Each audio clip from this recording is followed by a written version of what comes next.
नमस्कार दोस्तों। आज की हम इस वीडियो में बात करने वाले हैं कि ब्रह्मांड क्या होता है और ब्रह्मांड के अंदर क्या क्या चीजें होती हैं और साथ में इसकी उत्पत्ति कैसे हुई और कौन कौन सी वो मान्यताएं हैं जो कि इसकी उत्पत्ति को बताती हैं कि कब इसकी उत्पत्ति हुई ब्रह्मांड की जिसमें हम रहते हैं, मतलब द यूनिवर्स, और कैसे कैसे इसका विकास होता हुआ है। तो जैसे आप देख रहे हैं इसमें, तो दोस्तों सबसे पहले एक नॉर्मल सी दो चार चीजों से शुरू करते हैं, फिर उसके बाद असली थ्योरी पर आएंगे जिसका नाम है बिग बैंग थ्योरी या फिर महाविस्फोट सिद्धांत।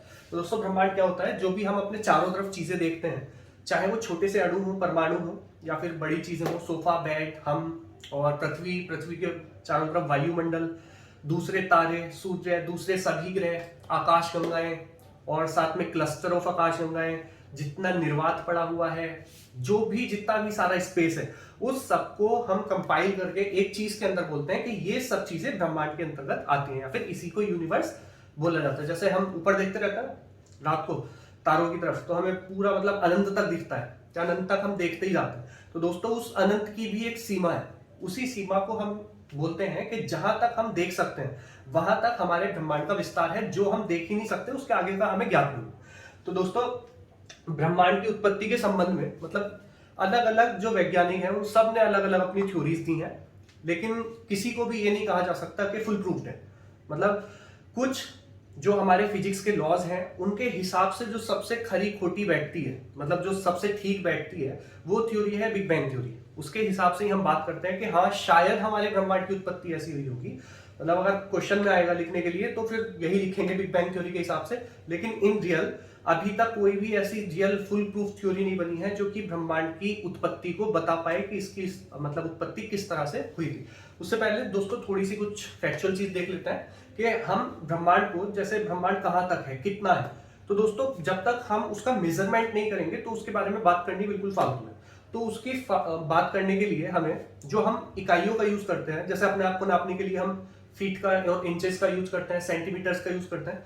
चूंकि ये डिस्टेंस बहुत ज्यादा होते हैं, जो ब्रह्मांड के डिस्टेंस है, मतलब पृथ्वी से सूर्य तक की दूरी, अब इंच में या किलोमीटर में नापोगे तो मतलब बहुत ही बल्कि चीज हो जाएगी। तो इसलिए हम कुछ यूनिट्स का यूज करते हैं इनको नापने के लिए। जैसे पहली यूनिट है इसकी एस्ट्रोनॉमिकल यूनिट, मतलब AU। तो दोस्तों ये एस्ट्रोनॉमिकल यूनिट जो है ये वो डिस्टेंस होता है जो धरती से लेकर पृथ्वी तक की औसत दूरी होती है। धरती से पृथ्वी तक, पृथ्वी से सूर्य तक की जो औसत दूरी होती है उसको बोलते हैं एक AU या फिर एक एस्ट्रोनॉमिकल यूनिट, और इसकी वैल्यू होती है 1.8 into 10 to the power 8 kilometre. दोस्तों ध्यान इसमें ये रखना है कि यहाँ पर औसत दूरी लिखी है, पृथ्वी और सूर्य तक की औसत दूरी। औसत दूरी इसलिए लिखी है क्योंकि पृथ्वी से सूर्य की दूरी, पृथ्वी जो है सूर्य के चारों ओर जो चक्कर लगाती है वो बिल्कुल सर्कुलर शेप में नहीं लगाती, मतलब गोलाकार उसका एकदम राउंड शेप में चक्कर नहीं लगाती है, बल्कि वो एक एलिप्टिकल शेप में लगाती है। तो कभी वो पास आ जाती है और कभी दूर होती है धरती सूर्य से। तो इसलिए औसत दूरी जो होती है वो एस्ट्रोनॉमिकल यूनिट बोलते हैं उसको, 1.8 into 10 to the power 8 kilometre.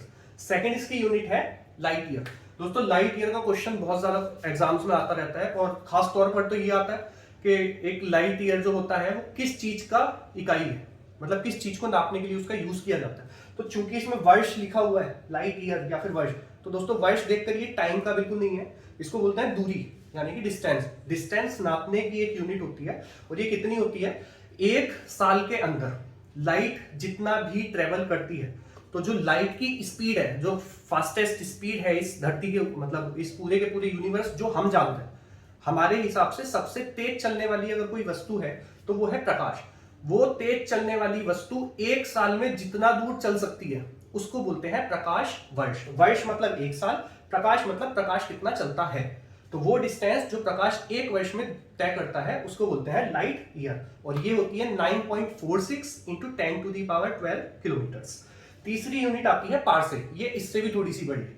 इसमें क्या होता है, पारसेक में सबसे पुराने तरीके से नापने वाली विधि यही है, और इसमें बताया गया है 3.26 लाइट ईयर जितना होता है उतना होता है एक पारसेक। ये बहुत बेसिक और फैक्चुअल नॉलेज थी। अब दोस्तों सबसे पहले देखने से पहले ये जो एक चित्र है ब्रह्मांड का पूरे, ठीक है, ये जो ब्रह्मांड का पूरा चित्र है इसके अंदर ये जो चीजें आपको दिख रही हैं गोल गोल टाइप, थोड़ा सर्पिलाकार स्पाइरल शेप में, तो ये क्या है, ये एक आकाशगंगा है। पूरे ब्रह्मांड के अंदर ऐसी अरबों आकाशगंगाएं हैं जिनको मतलब जिनके अंदर बहुत सारे तारे होते हैं, बहुत सारे तारों के अंदर बहुत सारे ग्रह होते हैं, बहुत सारे ग्रहों के बहुत सारे उपग्रह होते हैं, और उन ग्रहों के ऊपर हमारे जैसा एक ग्रह है पृथ्वी, जिस पर हम निवास करते हैं बहुत ही छोटे हिस्से में। तो हम अणु हो गए, परमाणु हो गए, फिर हम हो गए जीव जंतु और मनुष्य जाति, फिर उसके ऊपर धरती आ गई, धरती के ऊपर सूर्य आ गया, सूर्य से बड़े कुछ जायंट सूर्य आ गए जो बहुत ही बड़े, फिर वो अरबों जायंट सूर्य मिलकर एक आकाशगंगा बनाते हैं, फिर वो अरबों आकाशगंगाएं मिलकर एक क्लस्टर ऑफ आकाशगंगा बनाती हैं, फिर ऐसे अरबों क्लस्टर ऑफ आकाशगंगा मिलकर बनाते हैं एक यूनिवर्स। तो ये जितने भी क्लस्टर्स हैं आकाशगंगाओं के, ये मिलकर एक पूरा हमारा यूनिवर्स बनाते हैं। तो दोस्तों आकाशगंगा होती क्या है? आकाशगंगा होती है एक, जितने भी हमारे स्टार्स हैं, मतलब हमारा स्टार जो है वो सूर्य है हमारा, तो सूर्य जैसे जो करोड़ों अरबों स्टार्स हैं उसके अंदर उस पूरी की पूरी आकाशगंगा को हम बोलते हैं मिल्की वे, जो हमारी आकाशगंगा है जिसमें हम रहते हैं। ऐसी अरबों और भी हैं ब्रह्मांड के अंदर, ठीक है। तो ये क्या है? तारों का एक ऐसा समूह जो गुरुत्वाकर्षण ग्रेविटेशनल फोर्स के द्वारा, ऐसे तारे आपस में एक दूसरे से कांटेक्ट में रहते हैं और मतलब गुरुत्व के कारण एक से बंधे रहते हैं, तो उस पूरे के पूरे क्लस्टर को क्या बोला जाता है? आकाशगंगा। और हमारी कौन सी है आकाशगंगा? मिल्की वे, उसका एक पर्टिकुलर नाम दे दिया गया है। तो हमारी जो आकाशगंगा है वो इस तरह की कुछ दिखती है, मतलब सर्पिलाकार, है ना, स्पाइरल शेप है उसकी। हर आकाशगंगा सर्पिलाकार नहीं होती, कुछ रैंडम होती हैं, कुछ अनियमित होती हैं, कुछ गोल होती हैं। तो हमारी जो है वो सर्पिलाकार है, जो अपने एक्सिस के ऊपर, एक्सिस बोलते हैं जिस चीज के चारों तरफ कोई चीज चक्कर लगाती है, तो ये क्या हो गया? एक्सिस। जैसे पंखा होता है ना, तो पंखे का एक्सिस होता है, उसके चारों तरफ पंखे की पंखुड़ियां घूमती रहती है, तो वो हो गया एक्सिस। तो जो इस आकाशगंगा का एक्सिस है वो अपने इस एक्सिस पर एंटी क्लॉकवाइज, मतलब जैसे घड़ी की सुइयां घूमती हैं उसके विपरीत दिशा में चक्रण कर रही होती है। ठीक दोस्तों, अब आते हैं बिग बैंग थ्योरी, महाविस्फोट सिद्धांत। तो जैसे कि मैंने बताया था कि यूनिवर्स के बारे में जो जितनी भी थ्योरीज हैं उनमें कोई भी फुल प्रूफ नहीं है, ना ही ये कुछ लोग मानते हैं कि एक स्टडी स्टेट थ्योरी है, उसके हिसाब से कुछ अलग माना गया ब्रह्मांड की उत्पत्ति को। उसमें माना गया है जो मैटर जैसा है वो वैसा ही है, वो पहले भी ऐसा था, वो आज भी ऐसा है, कल भी ऐसा ही रहेगा, मतलब कुछ चेंज नहीं हो रहा ब्रह्मांड के अंदर, और ना ही मैटर बनता है ना भी घटता है। चलिए, कुछ थ्योरी ऐसे भी बताती हैं कि ये जितना भी सब कुछ चल रहा है ये कहीं दूसरी जगह का, ये थ्योरी बहुत ही अजीब थ्योरी है, लेकिन है, कुछ मूवीज भी बनी हुई है इस थ्योरी के ऊपर, कि कहीं दूसरी जगह का प्रोजेक्शन, जैसे पिक्चर हॉल में जाते हैं हम मूवी देखने थिएटर्स में, तो उसमें क्या होता है? प्रोजेक्शन होता है, पीछे से प्रोजेक्शन हो रहा होता है और पर्दे के ऊपर लाइट आ रही होती है और वो सब हमें को ऐसे लग रहा होता है पिक्चर चल रही है। तो जब हम उस पिक्चर को चश्मे पहन के 3D में देखते हैं तो हमें बिल्कुल रियलिटी में लग रहा होता है कि ऐसा सब कुछ चल रहा है। तो एक थ्योरी ये भी मानती है कि वो सब कहीं से प्रोजेक्ट हो रहा है, जो जहां पर हम रह रहे हैं जिस ब्रह्मांड के अंदर, और वो प्रोजेक्शन से ज्यादा और कुछ नहीं, बस प्रोजेक्शन कहीं और चल रहा है और कहीं खेल कुछ और ही चल रहा है। दूसरी स्टडी स्टेट थ्योरी बोलती है कि जो जैसा है वो वैसा ही है, मतलब ना इसमें कुछ बन रहा है ना बिगड़ रहा है, जो ऐसा है सेम है। अगली थ्योरी है बिग बैंग थ्योरी, क्योंकि ये बहुत सारे नियमों को फॉलो करती है, तो ज्यादातर नियमों को फॉलो करती है, इसलिए बिग बैंग थ्योरी को हम सबसे ज्यादा ऐसा मानते हैं कि हाँ ये थ्योरी लगभग सही है। तो दोस्तों इस थ्योरी के हिसाब से क्या है, हमारे पूरे ब्रह्मांड का निर्माण इस थ्योरी के हिसाब से 13.8 अरब वर्ष पूर्व हुआ था। कितने? 13.8 बिलियन ईयर्स अगो। तो दोस्तों इसमें क्या था, एक कल्पना करिए, जस्ट इमेजिन करने की थ्योरी है पूरी, जितना याद करोगे रटोगे उतना बेकार है। जस्ट इमेजिन कि कहीं पर एक बहुत छोटा सा पॉइंट है। अब दोस्तों ऐसा होता है ना, हम किसी चीज को कंप्रेस करते हैं, मान लीजिए, तो कंप्रेस करते करते करते करते उसकी एक ऐसी चीज, एक ऐसी सैचुरेशन पॉइंट आ जाता है जहां पर वो और कंप्रेस नहीं हो सकती। जैसे कि एक छोटा सा एग्जांपल, इस थ्योरी के रेस्पेक्ट में आप जितने भी एग्जांपल लोगे, गुब्बारे के एग्जांपल, आपको सब एग्जांपल एक एग्जांपल के अंदर ही आ जाएंगे गुब्बारे का। जैसे कि गुब्बारा सबने फुलाया होता है, जब गुब्बारे को फुलाते हैं तो एक सैचुरेशन पॉइंट उसका ऐसा आता है कि एक थोड़ी सी भी हवा भरी तो वो सब फट जाएगा, है ना। तो सेम इसमें ही था कि अगर आप किसी एक चीज के अंदर इतना सब कुछ डाल दोगे कि उसकी कैपेसिटी के ही बाहर हो जाए तो फट जाएगी वो चीज। सेम हुआ था महाविस्फोट सिद्धांत के अंदर। तो दोस्तों जितने भी हमारे आसपास के जितने भी फोर्सेज हैं, जितना भी मैटर है, जितनी भी हम चीजें देखते हैं पूरी धरती के अंदर, पूरी धरती के अंदर हो गए, तारे हो गए, चांद हो गए, जितने भी होते हैं, जितने भी तरह के रेत, मिट्टी, पानी, जितना भी चीज है, सोफे, बेड, हम सब एक ही छोटे से बिंदु के ऊपर, जिसका वॉल्यूम यानी कि आयतन था एक बिंदु के बराबर, मतलब नगण्य, जीरो के बराबर, और उसका जो द्रव्यमान था वो था अनंत। तो दोस्तों जैसा कि डेंसिटी का फॉर्मूला हमको बताता है कि किसी भी चीज का जो घनत्व होता है वो होता है मास पर यूनिट वॉल्यूम, यानी कि D is equal to M divided by V। तो जब उसका मास अनंत हो गया हो और उसका जो वॉल्यूम होता है वो 0 हो तो घनत्व उसका ऑटोमेटिकली इन्फिनिटी हो जाएगा। तो इन्फिनिटी घनत्व, या फिर ये मान लीजिए कि एक बिंदु के ऊपर पूरा का पूरा ब्रह्मांड एक बिंदु में भींच कर डाल दो। जब इतना सब कुछ उसके अंदर रहेगा, न्यूक्लियर फोर्सेस रहेंगे, ग्रेविटेशनल फोर्स रहेगा, मैग्नेटिक फोर्सेस रहेंगे, इलेक्ट्रोमैग्नेटिक फोर्सेस रहेंगे, जितने भी तरह के फोर्सेस काम कर रहे हैं पूरी धरती और पूरे विश्व के अंदर, पूरे ब्रह्मांड के अंदर, वो सारे के सारे एक ही बिंदु पर केंद्रित थे। अब दोस्तों जब एक बिंदु पर केंद्रित हो गए तो फटना लाजमी है। तो वो उसमें क्या हुआ, विस्फोट हुआ। जैसे पानी से भरे गुब्बारे को है कहीं छोड़ दो तो वो फटेगा, उसी तरह से ये फटा, इतने सारे फोर्सेस होने की वजह से। और जब ये फटा उसके बाद ही हमारा यूनिवर्स बना। ठीक है, इसको पहले एक देख लेते हैं, इसकी इमेज ये है। यहां पर एक बिंदु था, उस बिंदु के अंदर ये जितने भी गैलेक्सीज हैं, जितने भी स्टार्स हैं, जितना भी सब कुछ है वो सारा का सारा एक बिंदु पर केंद्रित था। ये फटा तो इस तरह से हमारा ब्रह्मांड बनना शुरू हुआ। ठीक ठीक, अब इसकी ये थोड़ी सी थ्योरी है और इसमें क्या बोला गया है कि लगभग फटने के 1.34 सेकंड तक लगभग 10⁻30 के बराबर ब्रह्मांड फैल चुका था। और ये कुछ कि फिर धीरे धीरे प्रोटॉन बने, हाइड्रोजन न्यूट्रॉन बने, इलेक्ट्रॉन कंबाइन होकर प्रोटॉन का फॉर्मेशन हुआ, धीरे धीरे प्रकाश की उत्पत्ति हुई, है ना। तो ये सब है। और इस थ्योरी को जो प्रतिपादित किया है, दो व्यक्तियों को उनका श्रेय जाता है। एक हब्बल है, एडविन हब्बल, और एक है जॉर्ज लेमेत्रे। दो लोगों ने इस थ्योरी को बढ़ाया है।